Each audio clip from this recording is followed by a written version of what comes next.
Teman-teman mahasiswa yang di Zoom, apakah suara saya terdengar jelas? Sangat jelas, Ibu. Terdengar, Ibu. Jelas, Ibu.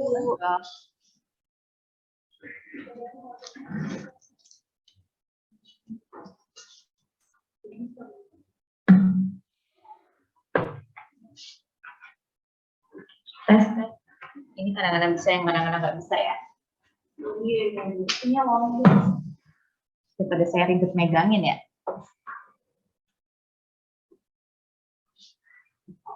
Kemarin kalau pakai ini belum ada yang pakai mic yang ini. Oh, suaranya langsung masuk kan ya? Langsung kedengaran kan? Kayak gini. Langsung masuk. Oh gitu, otomatis maksudnya. Iya, Sudah. udah di-setting.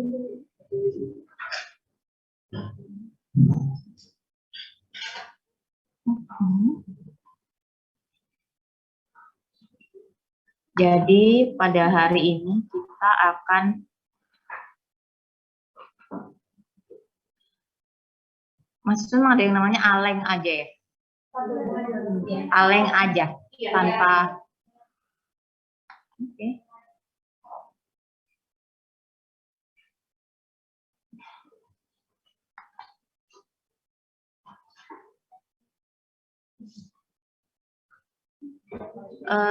Siang pagi hari ini kita akan belajar anatomi fisiologi sistem organ reproduksi.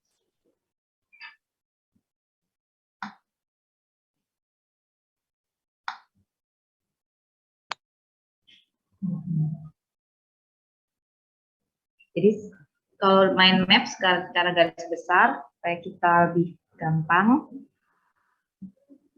ya.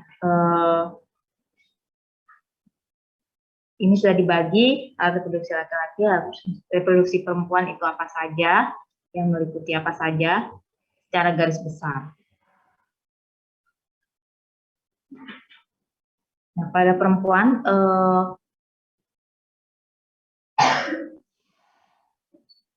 secara yang eksternal ya atau yang terlihat dari luar itu hanya vulva. Nah, begitu masuk vagina, serviks, rahim, tuba fallopi itu organ internal. Nah, pada laki-laki berbeda, dia penis dan skrotum itu tampak di luar ya atau organ eksternal. Sedangkan yang internalnya dia mulai ureta, vas deferens, epididymis, vesicula seminalis sampai kelenjar prostat itu dia organ internal.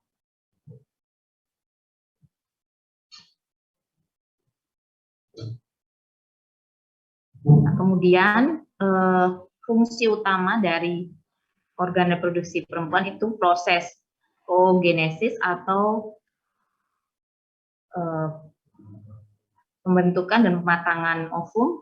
Nah, sebaliknya di laki-laki fungsi utamanya adalah spermatogenesis, pembentukan atau produksi sperma.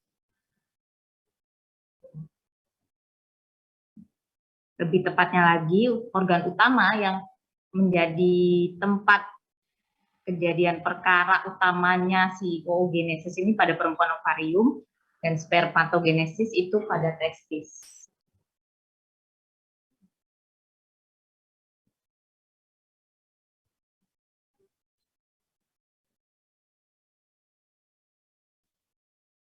Ya, pada perempuan jelas memproduksi ovum, laki-laki itu sperma, membentuk jika ada pembuahan yang terbentuk zigot, kemudian berkembang menjadi embrio. Nah, itu ini ada proses secara keseluruhannya seperti ini.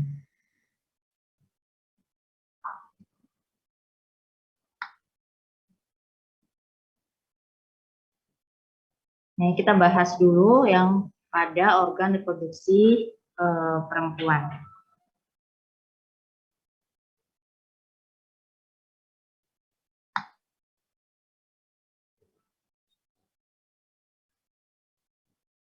Ini mestinya di pelajaran biologi udah ya.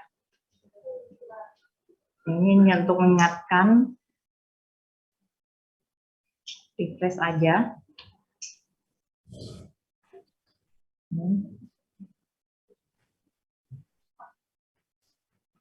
Jadi ini vagina, ya yang ini.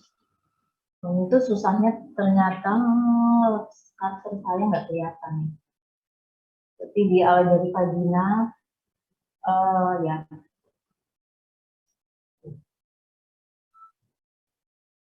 Kemudian cervix di situnya mulut rahim, ini juga kelihatan tanda panasnya. Kemudian rahim, dan ada yang tebal, seperti ada penebalan tuh namanya endometrium, jadi dia memang. Kemudian ke tuba Fallopi, kemudian ke ovarium. Nah, ovarium di sini yang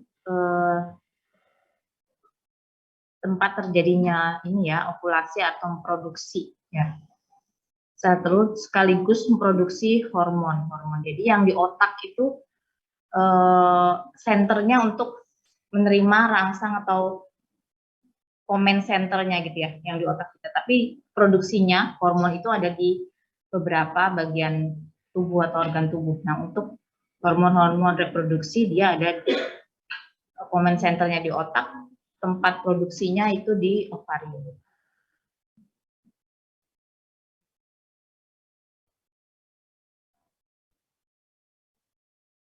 Jadi kalau kita lihat ini, ada yang istilahnya hamil di luar kandungan, itu berarti jadi kan dia di luar rahim. Jadi kehamilan yang normal itu dia harus berada di rahim. Jadi setelah pertemuan ovum sperma ke tuba Fallopi sana, harusnya pada proses yang normal embrio itu akan nempel di dinding rahim, di endometrium, kemudian berkembang menjadi janin di rahim. Nah, kalau terjadi kehamilan di luar kandungan, berarti terjadinya di mana? Di tuba Fallopi. Kalau Anda bayangkan kalau hamil di luar kandungan itu maksudnya di mana? Di mana? Pasti pernah dengar ya, hamil di luar kandungan. Terus Anda bilang, wah gitu hamilnya di mana? Di mana? Sebelumnya, sebelum sesi ini kalian kalau dengar hamil di luar kandungan tuh, kalian kira hamilnya berada di mana posisinya? Di mana embrio nempel? Di perut gitu. Nggak nyambung ya. Jadi kan memang ada spireternya, maksudnya ada ruang-ruang sendiri dan. Jadi di tuba Fallopi situ. Kalau jadi gimana hamil keluar kandungan? Apakah mungkin berkembang? Ya nggak mungkin berkembangnya. Kenapa ya? Nggak ada sistemnya untuk menopang dan jadi sakit banget dan kemungkinan rentan pendarahan karena dia bisa pecah. Karena ya dia nggak melar. Yang punya kemampuan melar di organ tubuh kita kan lambung dan rahim. Melototnya mengikuti pertumbuhan.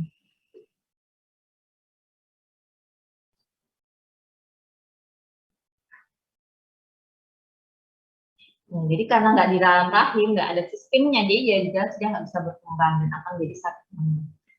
Gitu. Nah, kalau kita memahami ini, posisi ini kita juga di mana ke alat kontrasepsi dipasang, gitu. Nanti kalau pas pelajaran KB, di mana alat kontrasepsi dipasang. Jadi dia paling jauh bisa masuk ke rahim, makanya AKDR, misalnya IUD, ya, intrauterine device. Kenapa IUD? Yaitu dia kepanjangan intrauterine device atau bahasa Indonesianya AKDR. Kalau mungkin bahasa awamnya spiral. Bahasa programnya sebenarnya itu AKDR, alat kontrasepsi dalam rahim. Jadi dia dimasukkan sampai bentuk T-nya itu ada di rahim. Dengan ada benang untuk melepas gitu ya. Itu yang menjulur sampai ke cervix dan sedikit ke di vagina. Kalau kita memahami ini, kenapa sampai dipasang di situ ya kan? Kalau terjadi hubungan seksual atau kopulasi, maka penis itu hanya bisa sampai di sini dia, sampai di vagina. Vagina tahu ya? Di situ. Jadi nggak sampai ke dalam kan? Makanya pada laki-laki kesuburannya akan dihitung dari volume sperma dan daya atau kecepatan berenangnya sperma. Karena dia mesti nyampe ke tuba Fallopi. Karena ovum tuh nunggu aja, ovum nggak bergerak. setelah dihasilkan di ovarium, ovum, dia nunggu di tuba fallopi maksimal 2 kali 24 jam. Ya, jadi setelah ejakulasi makanya tergantung volume dan kecepatan ukuran fertilitas. Ya, jadi kalau kita memahami ini, kenapa sih kok masalah misalnya ada fertilitas infertilitas primer, misalnya dia belum sudah menikah lebih dari 1 tahun belum dalam kurun waktu itu dengan frekuensi hubungan seksual yang normal ya, artinya nggak LDR, nggak ada berjauhan suami istri, dengan itu dia belum ada menghasilkan, belum mampu hamil selama, ya harus dicek dua-duanya, nggak bisa hanya yang perempuannya aja, itu konyol.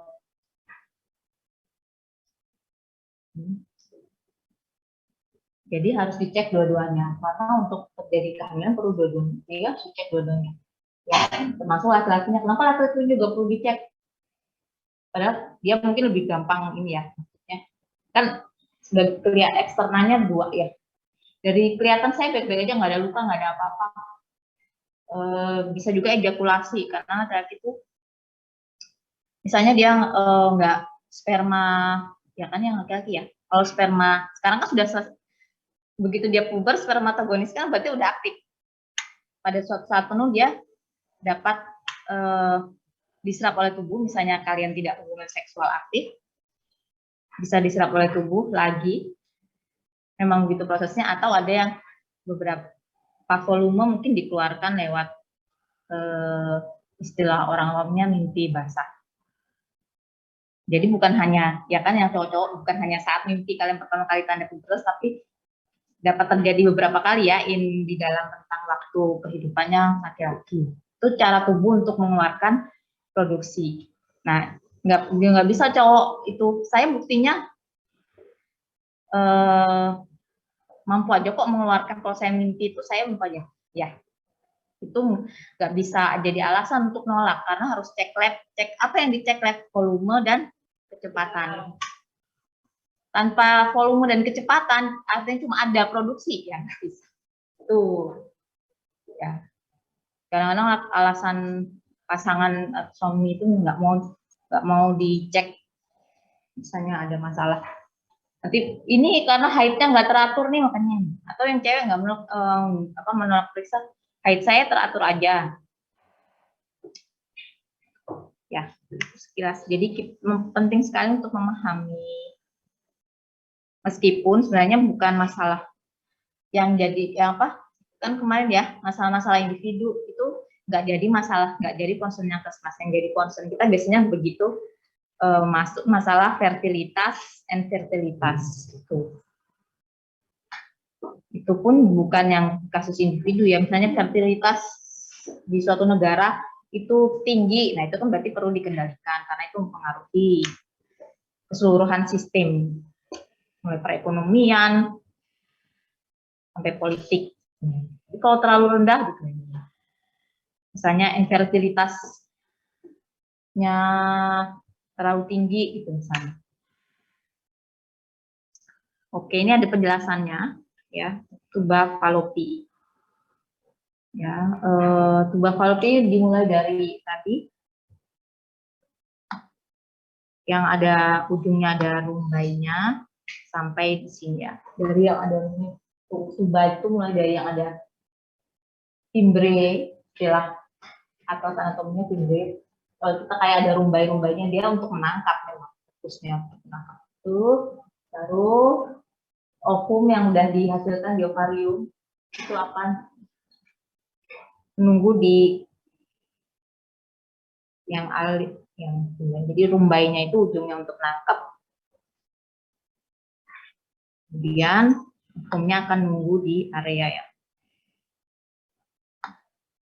Jadi fungsinya itu menangkap ovum sebagai saluran tempat pertemuan spermatozoa, sperma ya, dan ovum.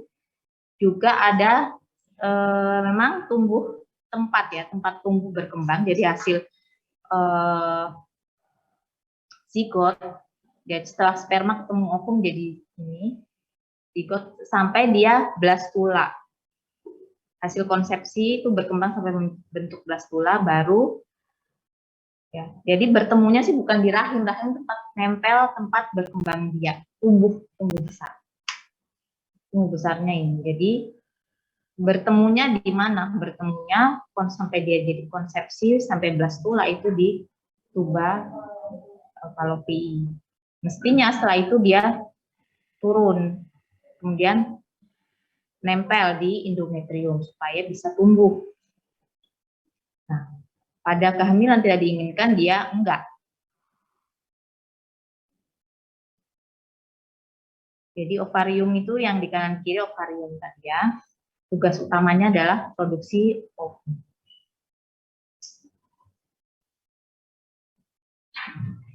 Nah, ada pematangan ya, proses matangnya, kemudian dilepasnya sel telur dari ovum itu namanya proses ovulasi. Nah, fungsi dari ovarium itu selain tadi perkembangan dan pelepasan ovum, dia juga ini menghasilkan berbagai hormon, steroid, peptida, yang dua hormon ini untuk memberi ini ya, menyediakan makan dan melindungi perkembangan sel telur selama di tuba fallopi. Nanti setelah di rahim lain lagi, di rahim lain lagi. Di rahim kan dari plasenta sudah. Kemudian yang penting juga adalah menghasilkan hormon estrogen dan progesteron.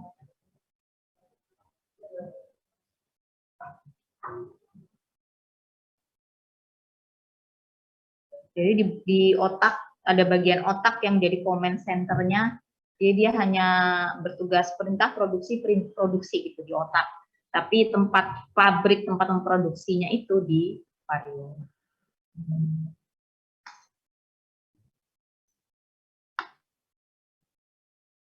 Oke, dari secara perempuan untuk genitalia eksternanya yang terlihat dari luar ini ya, makanya disebut genitalia eksterna. Itu mons pubis paling luar, labia minora, mayora, ada klitoris, uretra, himen, vaginal, dan yang itu pintu vagina sedang terbuka, kemudian perineum.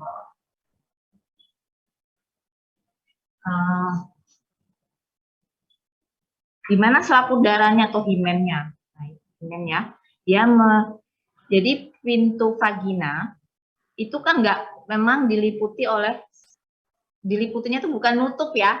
Kalau nutup gimana nanti haidnya? Jadi dia selaput darah itu bentuknya macam-macam. Ada yang dia hanya di sekitar. Jadi jangan kebayang ini tertutup. Ada yang dia seperti bentuknya macam-macam. Ada yang hanya di sekitar kayak selaput tipis di sekitar pintu vagina.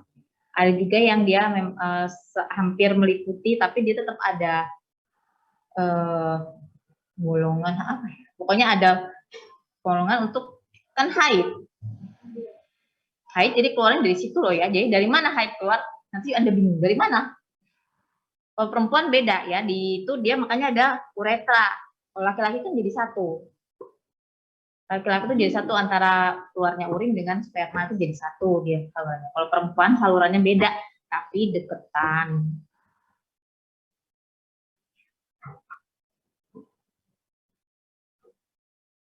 Nah, perbedaan itu jadi membuat kita nanti misalnya harap diingat karena jadi lebih gampang. Misalnya jika infeksi saluran reproduksi pada perempuan jarang yang dia ada melibatkan nyeri saat berkemih.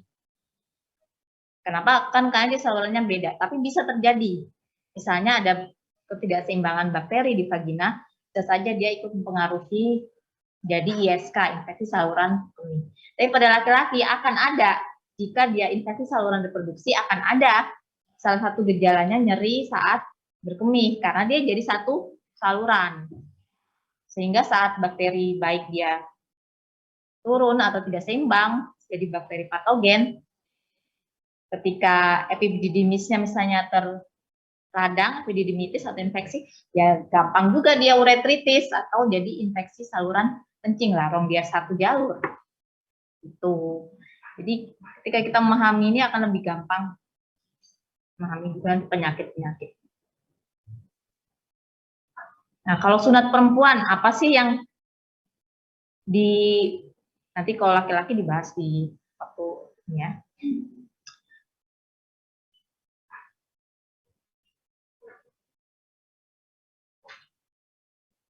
Jadi ketika kita belajar ini apa yang jadi organ seksual perempuan itu klitoris masuk organ seksual perempuan ya, karena itu dia peka terhadap rangsang seksual. Nah, pada beberapa yang kenapa ada, misalnya nanti kalau kita belajar kekerasan terhadap perempuan, misalnya ada apa itu sunat perempuan, atau kalau di istilahnya di WHO dan studi internasional, kenapa pakai female FGM ya, female genital mutilation. Kalau Anda baca nanti, kok sunat perempuan, sebenarnya beda antara sunat perempuan yang di Indonesia dengan FGM yang dimaksud di WHO. Ya, female genital mutilation. Kenapa kok mutilasi? Karena di Afrika misalnya ya, itu dia klitoris ini dihilangkan sama sekali. Karena dengan tujuan untuk mengendalikan hasrat seksual perempuan. Makanya dia itu jadi jatuhnya kekerasan. Nah, sedangkan kalau di Indonesia, setahu saya ya, nggak tahu di budaya-budaya tertentu, itu dia hanya dibersihkan saja, diusap dengan kunyit. Atau kalau bidannya dalam tanda petik hanya untuk mengakomodir keinginan budaya, paling dibersihkan dengan misalnya kasa. Tapi ada juga beberapa yang memang diiris. Nah, itu makanya sebenarnya nggak perlu gitu ya, dan malah bisa mengganggu fungsi reproduksi ya, karena fungsi seksual ya juga bagian dari fungsi reproduksi ya. Nah gitu, makanya kenapa kok kalau Anda baca textbook atau dari WHO, sunat perempuan, kalau di Indonesia soalnya kan suka apa-apa istilah itu nggak spesifik ya, beda dengan di bahasa Inggris secara budayanya. Kalau di textbook female genital mutilation sebenarnya nggak bisa serta-merta langsung kita bahasa Indonesia kan sunat perempuan, karena beda konteksnya. Tapi kenapa dia FGM di WHO itu masuk kekerasan? Karena kalau FGM yang dia maksud adalah kalau itu dihilangkan sama sekali klitorisnya, sehingga itu kan pelanggaran terhadap hak-hak asasi manusia. Nah, kenapa di sini dibahas nanti sekalian FGM, supaya ingat di mana sih klitoris itu apa, posisinya di mana, supaya nggak ngulang lagi nanti pas.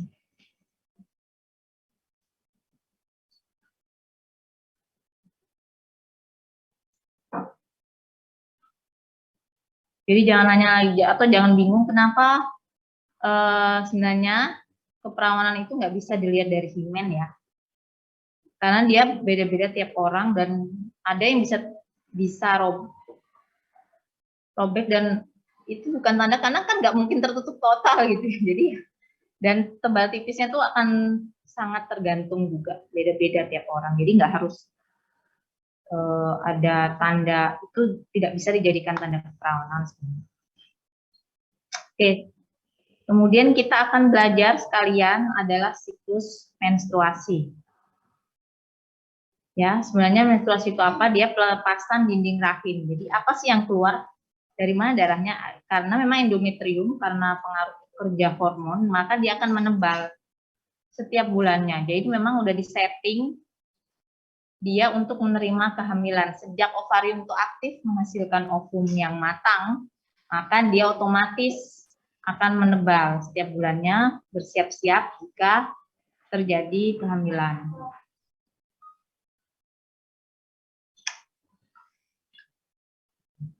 Nah, panjangnya siklus menstruasi, ingat tuh dihitung dari hari pertama ya. Dimulai pendarahan, ya. Kemudian panjangnya itu bukan saat selesai, tapi 1 hari sebelum menstruasi bulan berikutnya. Jadi berapa lama siklus menstruasi? Saya 7 sampai 8 hari. Bukan itu. Siklus itu berarti entah dia 28, entah 30 atau 35 yang panjang ya. Siklusnya ada yang pendek, ada yang normal, ada yang panjang. Dia hari pertama haid sampai hari terakhir sebelum haid di bulan berikutnya, itu satu siklus. Itu siklus menstruasi. Jadi itu panjangnya dihitung ya. Normalnya 24 sampai 35. Biasanya tapi ada yang sudah masuk panjang 33 sampai 35 itu masuk. Itu panjang. Oke, ini sebenarnya ini kerjanya di bawah otak nggak sadar kita ya. Jadi dia kerjanya nggak nunggu diperintah, tapi otomatis ya. Kenapa kita memahami ini nanti karena dari dasar untuk memahami berbagai hal, misalnya nanti jika membahas fertilitas, infertilitas dan organ, terus habis itu bahas fungsinya. Kan fungsinya utama dia ovulasi. Nah, ovulasi ya udah akan terkait dengan ya, otomatis kalau membahas ovulasi ya. Jadi di dalam siklus saat menstruasi yang normal itu ada terbagi 3 sebenarnya. Tapi 3 ini bukan berjalan sendiri-sendiri ya, tapi dia jalannya barengan.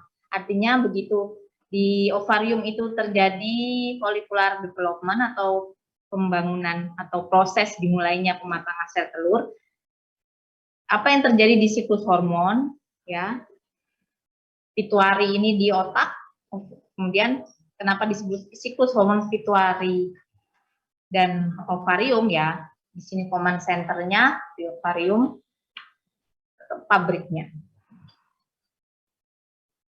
Ini ya FSH, hormon FSH-nya, follicle stimulating hormone, itu kadarnya masih rendah. Segini ketika ini.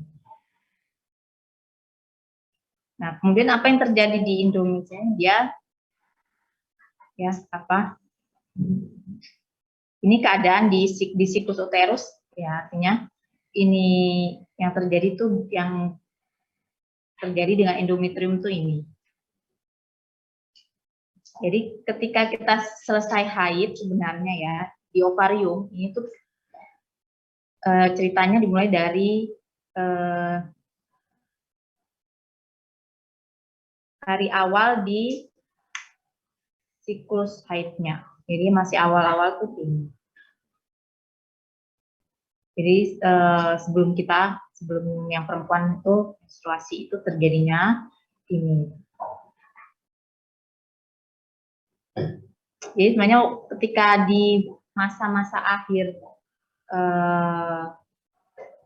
menstruasi ya, siklus menstruasi tadi yang panjang, begitu dia mau masuk ke siklus yang berikutnya, dia terus ini prosesnya yang di 0 sampai 4 ini disusun untuk yang siklus menstruasinya 28 hari ya, jadi hari 0 sampai hari pertama lah ya, sampai hari keempat itu fase folikular atau pembentukan itu sampai hari pertama sampai sekitar 14 hari. Nah ini terjadinya barengan.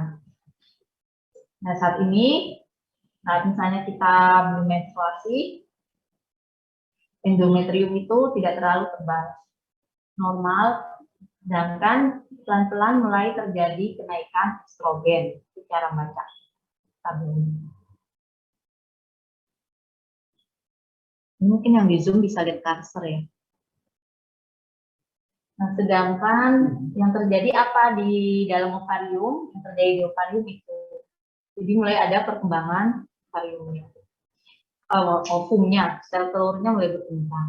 Di hari ke-14 saat FSH rendah dan LH naik, luteinizing hormon. Kalau itu sendiri apa tuh FSH itu juga bagian dari hormon. Estrogen naik, sedangkan progesteronnya melandai. Estrogen naik, LH naik, yang rendah FSH dan progesteron masih rendah, dia terjadi ovulasi. Jadi saat ovulasi, hormon yang paling berperan itu sederhananya itu estrogen dan LH. Kemudian masuk di fase luteal. Ingat aja fase folikuler itu FSH rendah, estrogen tinggi. Nah, ketika jika terjadi kehamilan ya, maka progesteron ini akan tinggi. Sebaliknya, kalau terjadi kehamilan, dia progesteron tinggi. Estrogennya lebih rendah. Estrogennya lebih rendah. Kalau dia ini. Nah, kalau enggak terjadi kehamilan, saya jelasin dulu. Di endometrium saat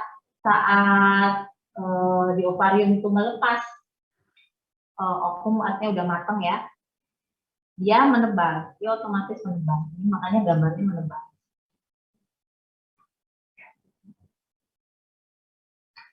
Kalau nggak ada kehamilan, maka progesteron itu turun. Yang mulai naik lagi estrogen, ketemu lagi di situ. Makanya di situ ada gambar kayak ada longsor gitu ya. Itu artinya endometriumnya meluruh. Makanya terjadi haid. Jadi dia gantian aja, estrogen tinggi, mulai menebal, pelan-pelan menebal, si endometrium, estrogen mencapai puncaknya, ovulasi, gantian dia mulai turun. Tapi progesteron yang naik. Sehingga endometrium semakin menebal. Nah, kalau nggak ada kehamilan, progesteron akan mulai turun lagi, dan estrogen yang mulai naik lagi.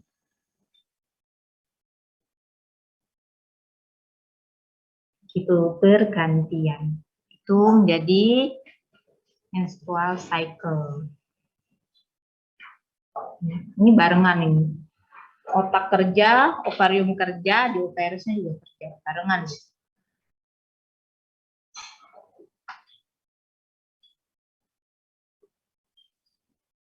Nah, ini kalau udah masuk yang ini ya, spermatogenesis. Sebelumnya, ya silahkan masuk ini, telegram.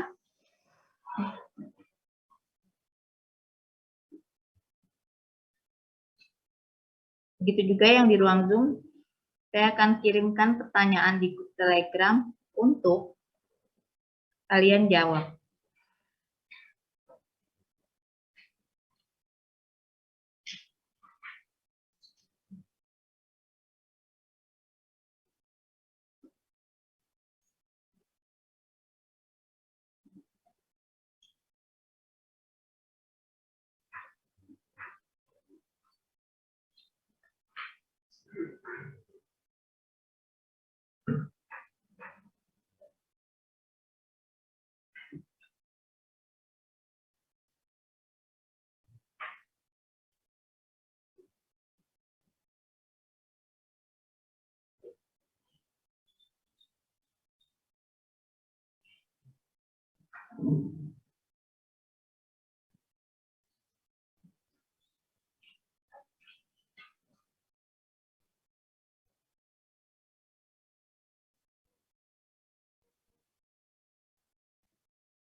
Silakan dijawab.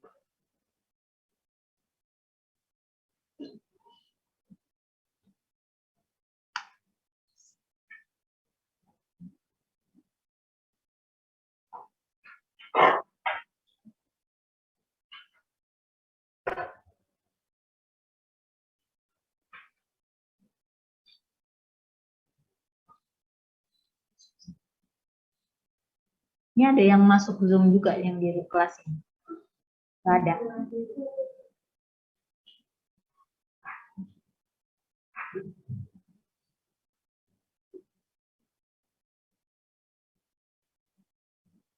Iya, baru separuh yang jawab.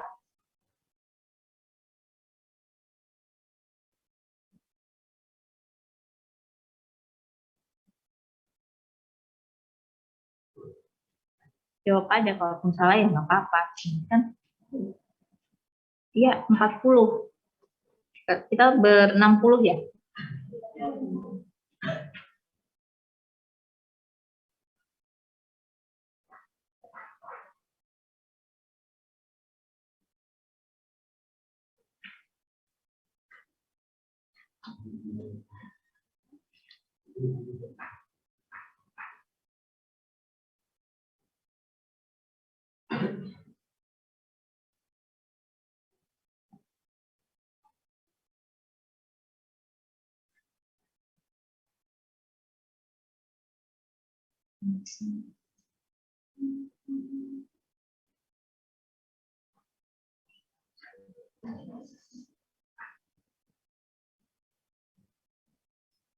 Sekalian, kalau ada yang mau bertanya boleh.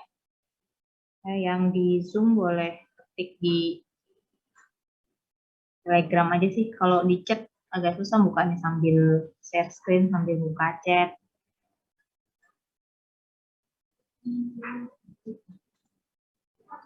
Kalau ada pertanyaan, kalau yang di kelasnya silakan angkat tangan.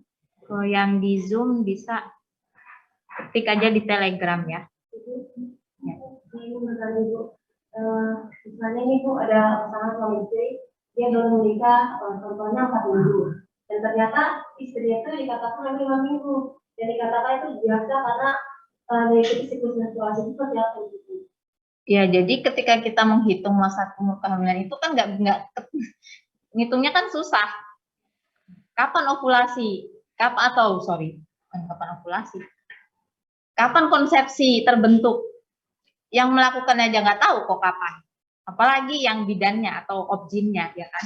Sehingga lebih gampang kita menghitung kapan Anda terakhir haid. Ya kan, logis kan? Ya. Nah, jadi makanya masuk pernikahannya ke 4 minggu kok udah ya di hari terakhir haidnya itu kan dihitungnya dari itu, karena nggak mungkin dihitung dari sejak dia menikah, itu nggak mungkin. Kenapa nggak mungkin? Kan tadi udah dijelasin gimana apa prosesnya. Ini proses kehamilan itu ya. Kalau orang berhubungan homoseksual kan penis sampai situ itu saya vagina. Setelah itu dia harus ejakulasi, makanya tadi dijelasin perlu volume dan kecepatan. Dan daya tahan juga sih, karena kan keadaan di dalam itu dia lebih basah selesai, sehingga dia harus berdaya tahan terhadap itu si sperma. Makanya kualitasnya dicek. Nah, kan ketemunya di tuba falopi. Nah, sudah sampai di dalam situ, siapa yang bisa ngitung? Bahkan sampai kemajuan teknologi ini, dan nggak mungkin orang berhubungan, ayo dipasang ini untuk, dan nggak perlu banget kan? Nggak perlu banget. Artinya dari HPL, dari hari pertama, hari terakhir, biasanya dihitungnya dari itu. Tapi dia ada rumusnya. Itu lebih logis dibanding lo kapan ketemunya, lo ya kapan ketemunya, kapan konsepsinya, gitu. Nggak tahu. Karena nggak semua hubungan seksual itu bisa pas ovulasi kan. Gitu. Jadi kenapa kok nggak dinilai dari saat dia ketahuan hamilnya? Nggak bisa. Ya. Karena kan dia sebenarnya udah berkembang, dia tadi di tuba falopi kan dia udah konsepsi. Kemudian jadi blastula. Setelah jadi blastula, berapa lama dia mesti ada, di situ prosesnya baru nidasi di endometrium. Barulah setelah itu ada hormon kehamilan yang diproduksi. Jadi prosesnya ketika tahu hamil pun juga udah bukan konsepsi pertama kali ketemu, bukan, udah di tuba fallopian konsepsinya, udah ketemu di situ, udah jadi apa kan zigot berkembang ya sebelum dia jadi janin. Di tahapan blaskula udah di situ di tuba fallopian baru dia turun nidasi atau penekatan ke dinding rahim atau endometrium. Barulah di endometrium itu nanti ada, saya lupa nama hormon, tapi orang awam begitu hormon kehamilan. Itu yang dicek lewat alat tes. Nah, jadi kan udah terjadi sebenarnya. Ya, ketika karena kehamilannya sudah terjadi baru bisa dicek itu si hormon HCG, hormon choriogonadotropin HCG. Itu hormon HCG itu yang kenapa kok bisa, soalnya dia habis itu juga apa tersekresi, metabolisme hormon itu ya tersekresi lewat urin. Barulah makanya tes kehamilan tuh ceknya kan dicelupin urin. Nah, dia untuk ngecek hormon kehamilan yang tersekresi. Ya, karena kan seluruh hasil sekresi kita itu kan dibuangnya lewat, setelah dipecah oleh hati, satunya dibuang lewat urin. Itu udah lama kan prosesnya itu sampai bisa termetabolisme oleh tubuhnya kan dia. Gimana ngeceknya? Dan bisa karena gini di proses ovulasi. Oke, kalau kita memahami juga si siklus,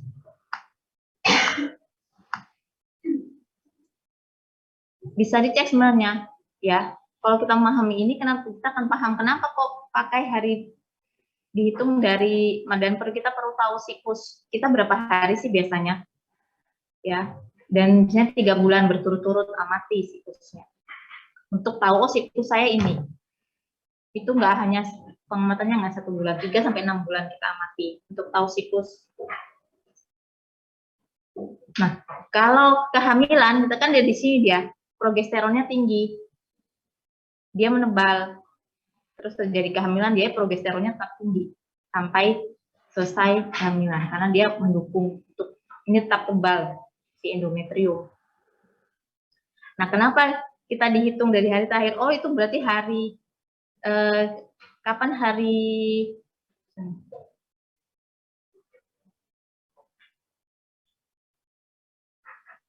terakhir haidnya tuh kapan? Hitungnya dari situ, karena kan berarti di situ siklusnya harusnya mulai, tapi nggak mulai. Paham ya? Harusnya kan dia mulai lagi tuh masuk ini. Kalau dia nggak hamil, dia kan masuk sini. Masuk yang ada peleburan. Tapi dia nggak masuk. Dan ini kan sudah bisa dihitung. Kalau apalagi kalau kita memang udah aware, kapan nih terakhir haid? Oh ini, dokternya bisa diperkirakan, oh dia harusnya setelah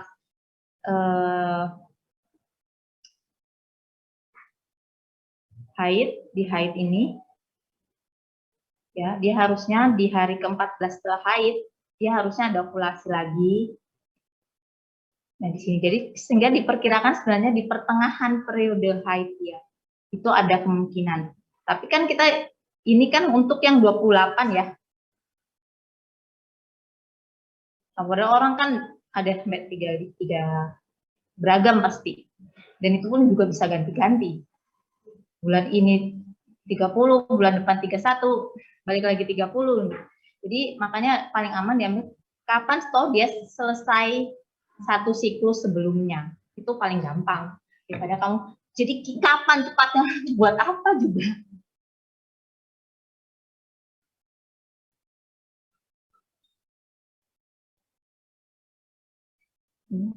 Karena kita kan fokusnya bukan ini sah apa nggak sah, nggak sah itu urusan kita. Ini berapa atau umur kehamilannya sehingga sesuai nggak nanti dengan berat janinnya. Urusan kita itu, jadi nggak boleh kepo. Ini sah apa nggak sah itu bukan urusan orang kesehatan. Urusan kita ini sesuai nggak umur kehamilan dengan berat janin, dengan pertambahan berat badan ibu. Jadi jangan sampai menimbulkan. Jadi kenapa? Karena yang paling gampang. Karena begitu dia selesai satu siklus, Kalau dia nggak masuk siklus berakhir, oh berarti dia bisa dihitung nih sejak dia itu bisa kita lebih gampang hitungnya. Jadi kok kenapa itu lebih gampang? Kenapa ribet ya? Lihat aja prosesnya. Ya, oke, udah jawab semua nggak? Mudah-mudahan terjawab.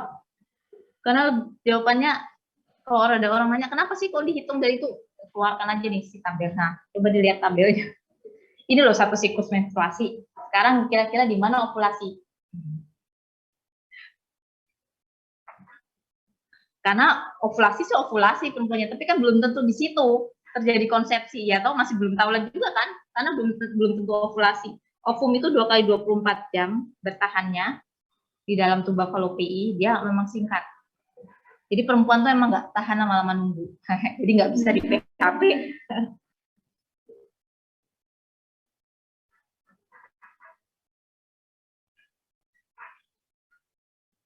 Ovulasi itu apa?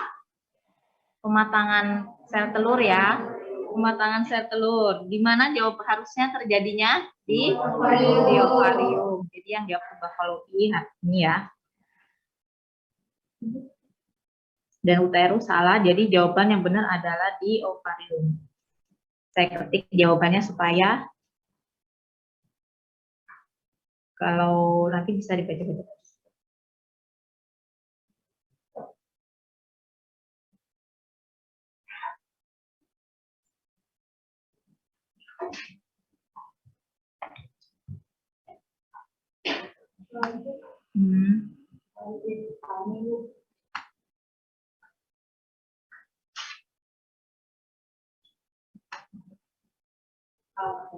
Jadi itu kan yang tadi itu ada di slide itu cuma siklus halaman yang baik. Kan untuk sekarang gitu ya Bu, sering terjadi gitu.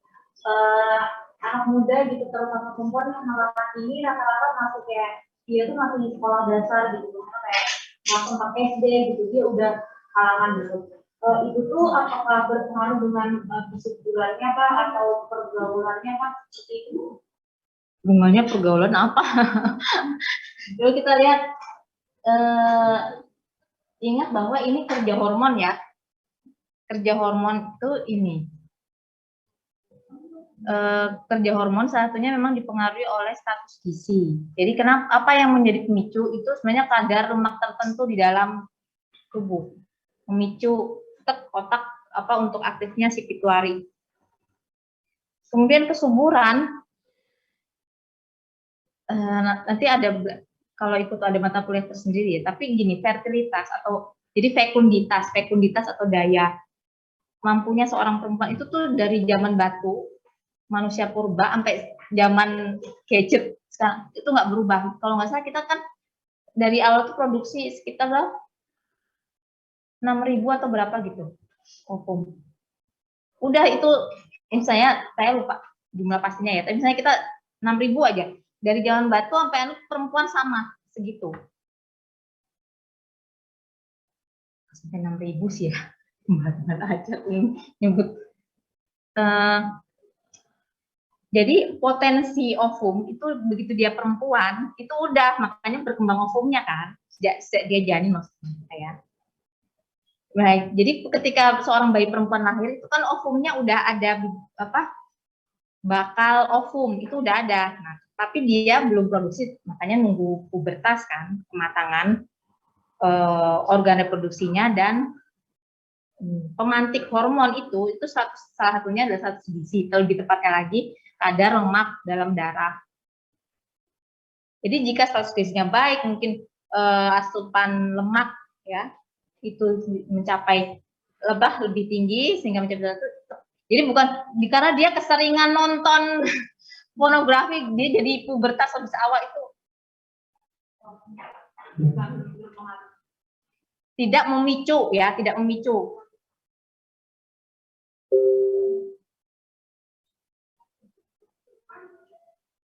Kemudian fertilitas tuh banyak yang nanti faktornya determinan yang mempengaruhi ya. Cuma gini aja, mungkin dia akan masuk masa karena kan jatahnya kita sama ya. paham ya? Jatahnya semua perempuan itu sama dari zaman batu sampai sekarang itu sama, misalnya 1000 gitu. Begitu 1000 dia mulai duluan mengeluarkan, ya udah nanti habisnya cepet juga duluan gitu aja. Jadi tapi kalau ngomongin fertilitas, artinya kemampuan fertilitas beda sama fekunditas ya. Fekunditas tuh kayak potensi untuk memproduksi menghasilkan ovum, itu sama semua. Fertilitas lain lagi, fertilitas itu kemampuan untuk melahirkan janin lahir hidup sehat. Itu fertilitas yang dihitung, baru yang dihitung misalnya anak 1, 2 itu fertilitas. Tapi fekunditas lain lagi ceritanya. Fertilitas nanti akan banyak dipengaruhi lah yang lain. Ya, bisa kita bilang, oh kamu mulainya lebih cepat, wah lebih subur nih, atau kamu mulainya lebih lambat, oh kamu nggak subur, itu nggak kayak gitu. Keputihan dari mana? Ini yang perempuan aja nggak selesai, buat ini satu.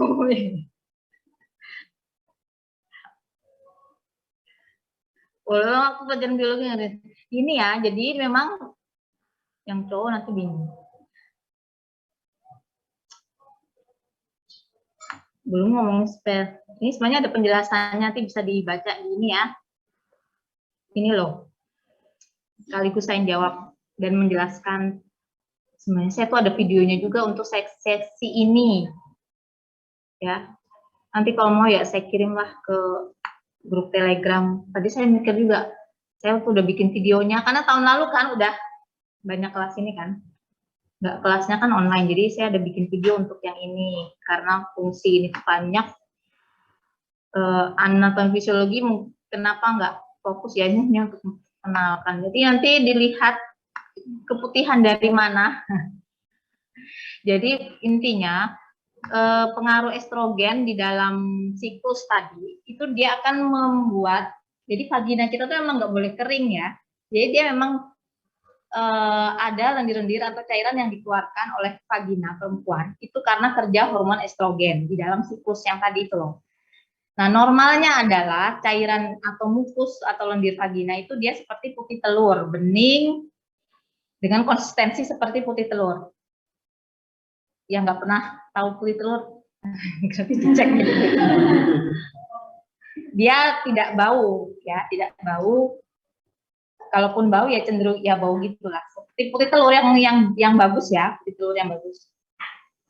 Seperti itu normal. Begitu dia mulai warnanya putih, keruh, nanti baru beda-beda. Apakah dia kehijauan, berbau tajam, itu akan atau dia putih, berbutir-butir, itu akan menentukan apa infeksi saluran reproduksi yang terjadi. Gitu. Dan kalau kita memahami siklus juga itu akan membantu kita nanti KB alami dengan misalnya metode ovulasi billing itu memang di saat-saat tertentu ketika masa subur itu penjelasannya cukup panjang, nggak bisa satu sesi. Dia memang akan lebih lengket, lebih mulur, lebih sedikit lebih banyak. Itu biasanya salah satu tanda perempuan subur. Setelah itu turun.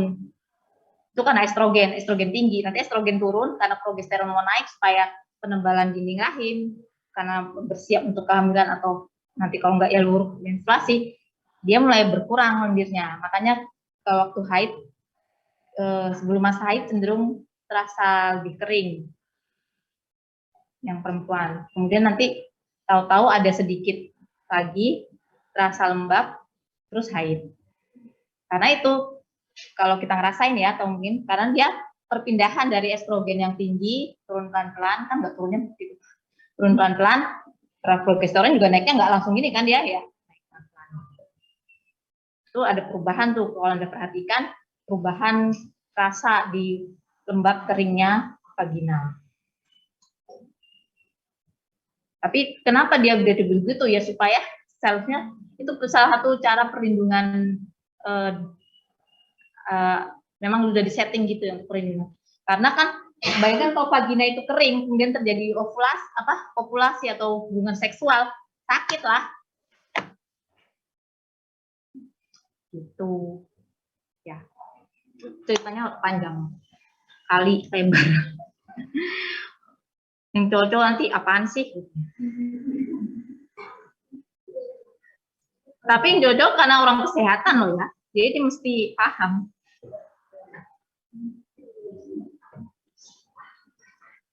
Jangan sampai nanti ini, kok kamu nggak berdarah, kamu nggak perawan lagi. Nanti saya jewer. Waktu itu kuliah saya panjang lebar jelasin struktur himen kok ya nggak masuk apa ya.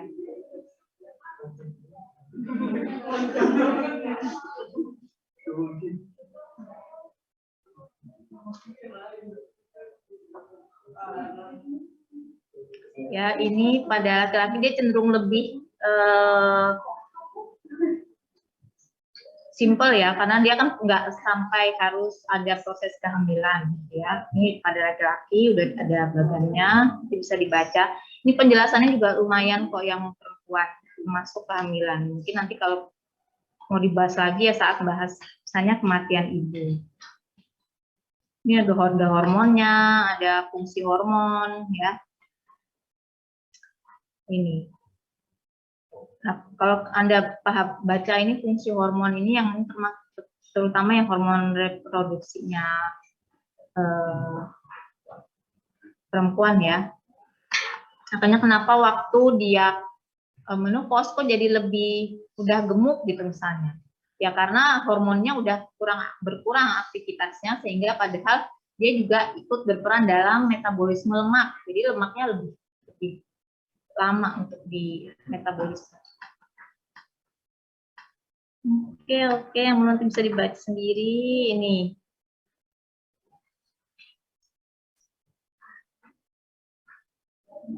Nah, jadi ini ya kalau laki-laki dia prosesnya yang tadi itu untuk spermatogenesis. Susunannya kok jadi ini ya, nggak pas.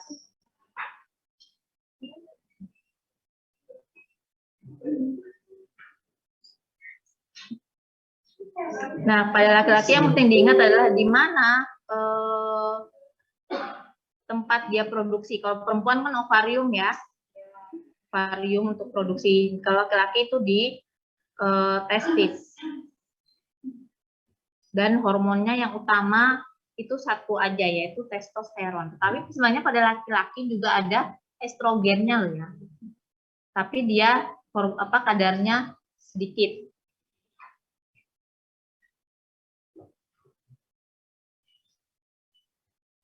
Yang dominan testosteron. Pada perempuan tuh juga ada hormon yang berfungsi seperti testosteron, tapi dia kadarnya juga sedikit.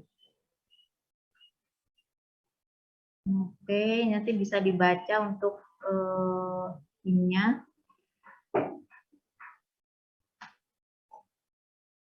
Ya, organ eksternalnya. Ya, jadi yang perlu diketahui adalah, nah kalau dia infeksi saluran reproduksi, maka sekaligus dia jadi ini ya, seperti saya tadi bilang. Kalau di perempuan terjadi infeksi saluran reproduksi, maka gejalanya mungkin nyeri perut bagian bawah, tapi nggak ada nyeri saat berkemih gitu ya, gejala umumnya. Tapi kalau laki-laki ada, karena dia uretranya jadi satu. Itu untuk penyaluran urin dan juga keluarnya sperma.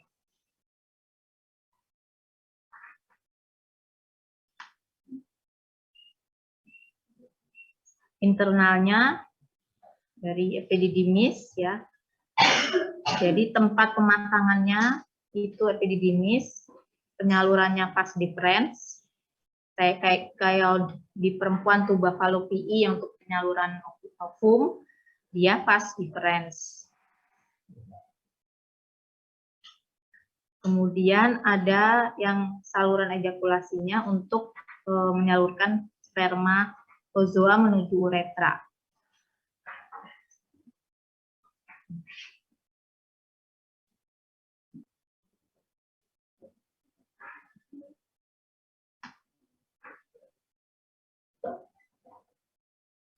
Nah, ini kelenjar reproduksinya laki-laki.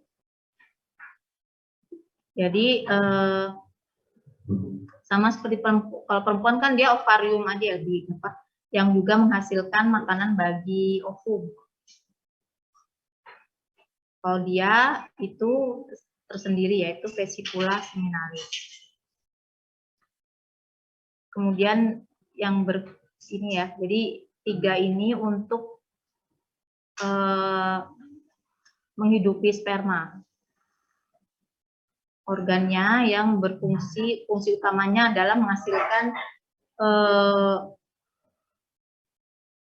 semacam hormon untuk mendukung kehidupan sperma, vesicula seminalis, kelenjar prostat, dan kelenjar Cooper. Sehingga kalau ada salah satu masalah di sini, maka ikut terganggu.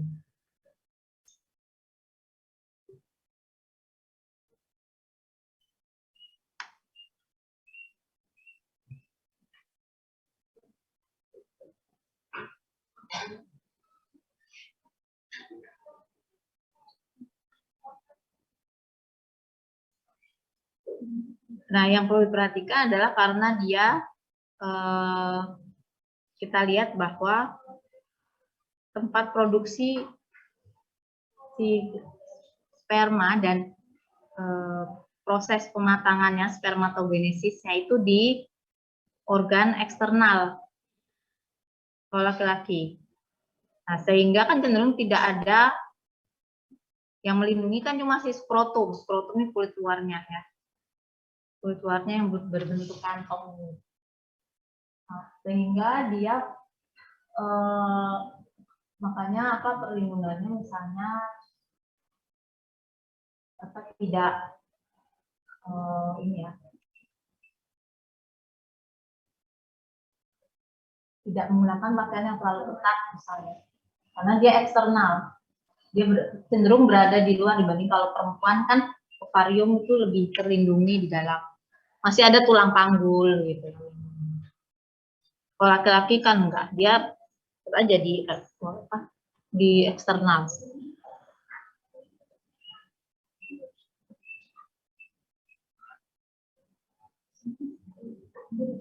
Nah, yang penting juga kelenjar Cooper ini, karena kan sperma akan ketemu dengan, nah dia harus basah, sedangkan urin itu asam. Nah, padahal kan dia satu saluran, karena itu ada kelenjar Cooper ini yang mengeluarkan penetralisir keasamannya urin.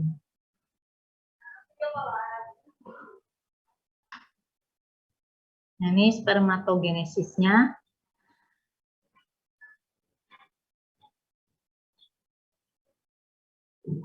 Nah, jadi pematangan sperma itu terjadi sejak dia pubertas. Jadi dimulai dari bibitnya atau di awalnya adalah spermatogenium, kemudian mengalami peristiwa mitosis. Kemudian mitosis ini menghasilkan spermatosit primer. Spermatosit primer kemudian meiosis atau pembelahan terus ya, sampai pembelahan sekali ya, kemudian 2 kali ini sampai akhirnya menghasilkan yang banyak. Nah, jadi dalam satu atau sekitar 1 sendok teh gitu ya, dia harus ada berapa juta gitu ya, untuk dia 10 atau 20 juta untuk bisa menghasilkan pembuahan. Padahal satu aja yang perlu nembusnya, tapi dia perlu kayak barengan gitu loh. Yang lainnya itu bertugas mengatasi lingkungan di dalam vagina. Nah, yang bertahan itu bisa nembus. Dan dia perlu nembus untuk apa ya? Jadi kan ovum itu dia berlapis-lapis juga ya, nggak hanya satu lapisan. Dan yang lainnya tuh bertugas nembusin, tapi yang benar-benar sampai satu itu satu. Tuh. Jadi dia gotong royong, karena itu jumlah menjadi penting, nggak hanya satu aja ya yang tembus ke ovum. Hanya jumlah dicek dan kecepatan. Nah, siklus regenerasi sperma untuk matang itu butuh waktu lebih lama ya dibanding ovarium. Dibanding kerjanya ovarium untuk mematangkan ovum. Ovarium kerja pokoknya sebulan sekali dia harus ada outputnya.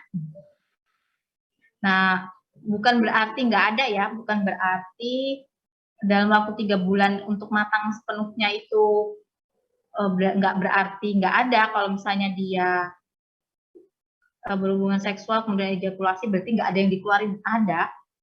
Begitu kalau dia kopulasi yang keluar itu kan tadi kita lihat ada berbagai kelenjar yang menghasilkan ini itu ya, itu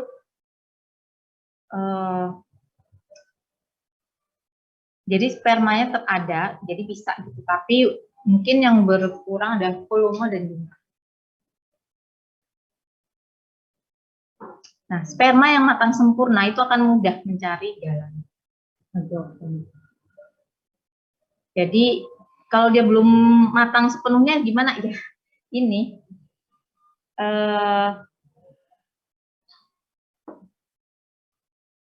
tetap ada, tetap bisa, tapi mungkin dia tidak bisa untuk membuahi. Tapi kan ini proses-proses di dalam tubuh ya, yang berjalan di bawah otak sadar, sehingga kita nggak akan ada tandanya nih kalau cowok. Kalau cewek kan ada tandanya tiap bulan ya. Kalau cowok enggak. Dia cenderung testosteron ini tidak menghasilkan perubahan mood gitu misalnya. Nah, kenapa kok pada perempuan menghasilkan perubahan mood? Tadi keseimbangan estrogen progesteron. Karena tadi nanti dibaca di slide yang apa aja sih fungsi hormon yang pada perempuan. Dia ada itu. Kalau laki-laki dia cenderung enggak. Testosteron dia selain mempengaruhi ciri seks sekunder, dia fokus ke di sperma. Jadi pada cowok lempeng aja ya, kan makanya terasa nggak 3 bulan matang tuh nggak terasa kan? 3 bulan yang matang sepenuhnya ya, yang optimal untuk lebih mudah menembus.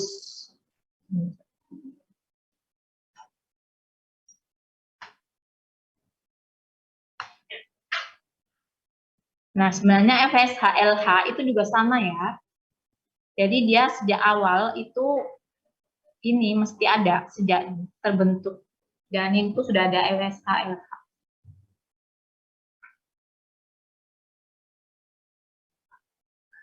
Jadi dia sama, FSH pada perempuan itu untuk memacu pertumbuhan ovum, pada laki-laki untuk memacu pertumbuhan sperma. Jadi baru FSH dan LH ini, ya LH pada perempuan itu untuk memacu sel lidik untuk memproduksi progesteron, sedangkan LH pada laki-laki untuk memacu produksi testosteron. Nah, jadi fungsi testosteron yang utama itu di membentuk ciri kelamin sekunder, misalnya tumbuh bulu di tempat atau rambut di tempat-tempat tertentu, dan spermatogenesis itu dia fungsi utamanya testosteron. Kalau perempuan tadi lebih banyak ya, termasuk metabolisme lemak, protein.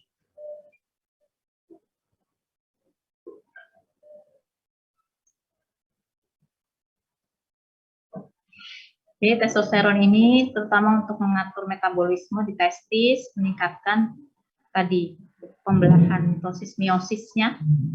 Nah, dia perlu ada estrogen. Jadi estrogen di laki-laki itu kadang fungsinya hanya untuk pematangan sperma. Nah, kalau perempuan kan lain.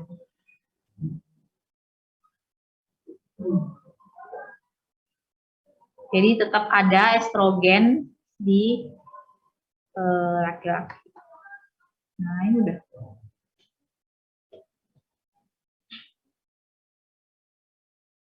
Oke.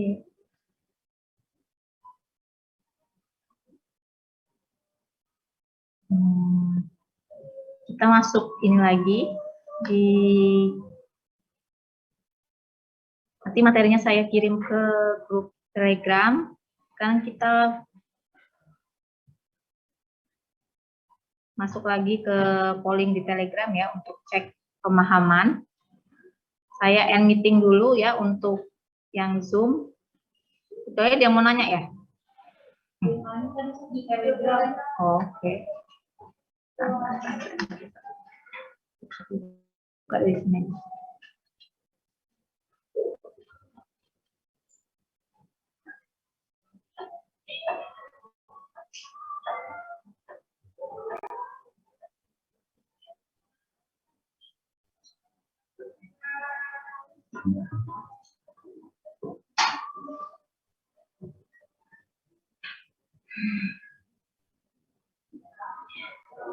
Kalau bayi tabung, ya sesuai namanya ya, karena pembuahannya itu nggak di sampai dia siap, zigot itu siap untuk dipindah langsung ke endometrium, dia dikerjakan di luar tubuh. Jadi kalau di mana konsepsinya, ya, apakah itu bergerak tersendiri atau bantuan? Jadi gini, sperma begitu diambil, dipertemukan, berhasil tidaknya sperma membuahi ovum itu udah di luar kuasa teknologi manusia. Jadi nggak bisa, kenapa bayi tabung bisa gagal? Jadi bayi tabung bisa gagal, bisa. Gagalnya itu di berbagai tahapan bisa terjadi. Entah dia tidak terbuahi, tidak tumbuh, setelah bertemu tidak tumbuh, kadang-kadang hanya mempertemukan aja, apakah dia berhasil nembus atau enggak, kemudian berhasil sampai benar-benar pembuahan yang bisa dia, itu udah di luar kuasa teknologi, di situ bisa gagal. Ya, misalnya pasti diambil lebih dari satu ya, ovum itu, karena kan prosesnya susah, mahal, diambil satu, udah satu gagal, ya udah gimana? Ngulanginya lebih lama lagi, karena perempuan perlu disuntik hormon dulu untuk ovumnya menghasilkan lebih banyak ovum. Ya sebenarnya ovumnya udah dari situ, artinya mematangkan ovum tetap di dalam ovarium. Kemudian dilihat, baru cek berhasil nggak ovariumnya ini mematangkan ovum. Ada berapa, itu yang baru diambil. Ngambilnya juga ya kalau berhasil diambil, terus juga masih bisa gagal. Makanya lama dan mahal, karena perlu alat tentu saja dan perlu keterampilan. Dokternya juga perlu sekolah tersendiri untuk itu, ya. Dan itu jelas mahal. Makanya kenapa prosesnya mahal? Karena aja sekolahnya juga mahal, peralatan dan obat-obatannya juga mahal. Tapi ada ya orang yang sekali, ya makanya itu memang tergantung. Ya tetap bagaimanapun teknologi tidak, ya. Tapi kalaupun terjadi pembuahan itu dia kemudian nggak bergerak sendiri di dalam rahim, kalau itu pertanyaannya, enggak. Jadi dia udah siap untuk ditempelkan ke endometrium. Nah begitu nanti di endometrium berhasil tumbuh besar atau enggak, ya itu juga udah di luar kuasa teknologi. Itu ceritanya secara ringkas bayi tabung. Tapi itu bukan masalah kesmas ya. Kenapa itu bukan masalah? Karena dia individual banget. Iya, karena kerja hormon. Karena comment centernya kan tetap di otak ya.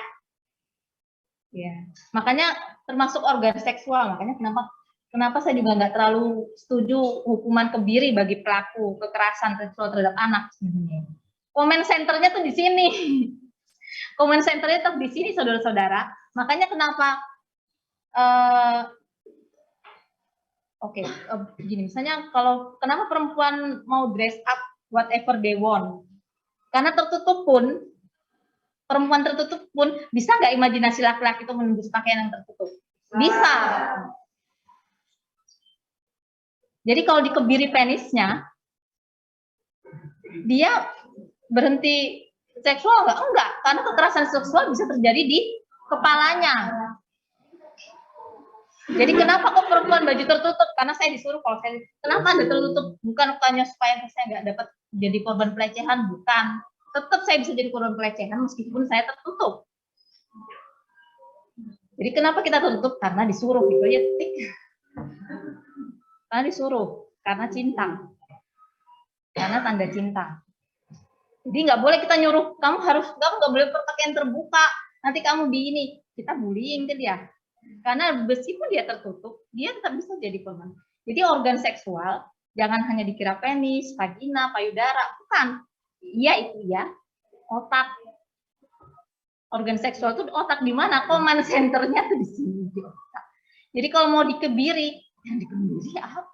Alatnya mungkin dikebiri. Otaknya gimana cara ngebirinya?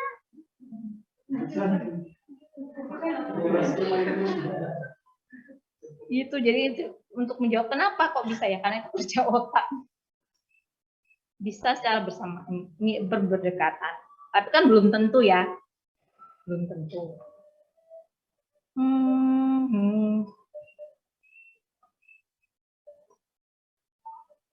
Hormon LH pada perempuan aja ditanya tadi, karena belum dengar LH juga ada laki-laki ya. Jadi sama, LH itu kan fokusnya tadi testosteron pada laki-laki, LH pada perempuan progesteron ya. Jadi kalau ada masalah ini yang ditanya pada masalah tingkat individu semua. Itu yang diperlu berarti mungkin ada kita nggak langsung cek organ reproduksi karena comment centernya kan di otak. Jadi mungkin ada masalah tumor otak misalnya, makanya bisa tergantung kan tumornya di bagian mana, mungkin mendesak di bagian mana, apa yang tertekan di situ. Angkanya kejadiannya tuh kecil banget, makanya kenapa nggak jadi masalah karena kejadiannya jarang banget. Jarang banget. Cenderung kalau masalah misalnya gangguan haid, itu kalaupun ada ketidakseimbangan hormon yang terjadi bukan LH, FSH, LH bukan, tapi estrogen, progesteron langsung ke situ. Itu oke ya.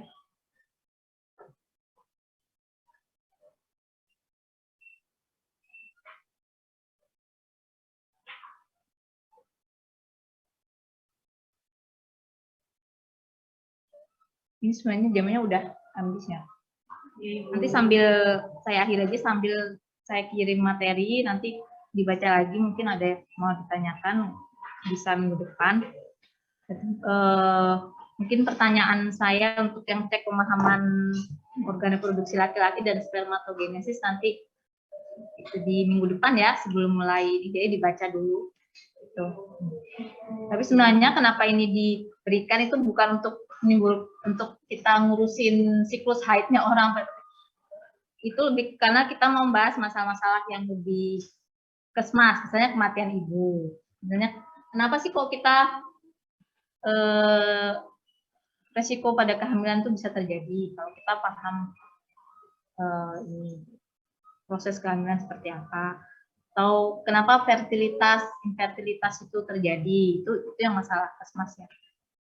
Tapi biasanya itu di mata kuliah tersendiri dilanjut, termasuk kita istilahkan misalnya assisted reproductive teknologi ya, yang kayak bayi tabung dan macam-macamnya itu yang minat kespro sih, yang kalau ambil minat kespro baru. Tapi kalau yang di kespro dasar ini kita nggak belajar sampai sedetail itu.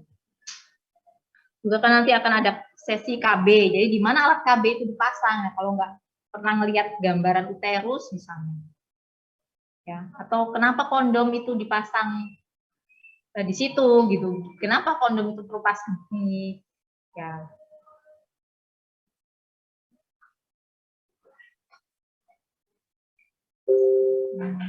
Gitu, oke.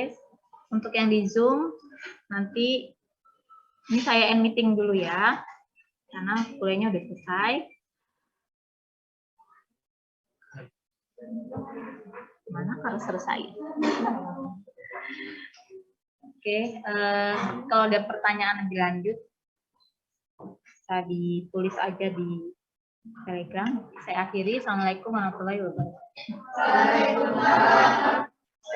Waalaikumsalam warahmatullahi wabarakatuh. Terima kasih. Absen semua ya. Terima kasih Ibu.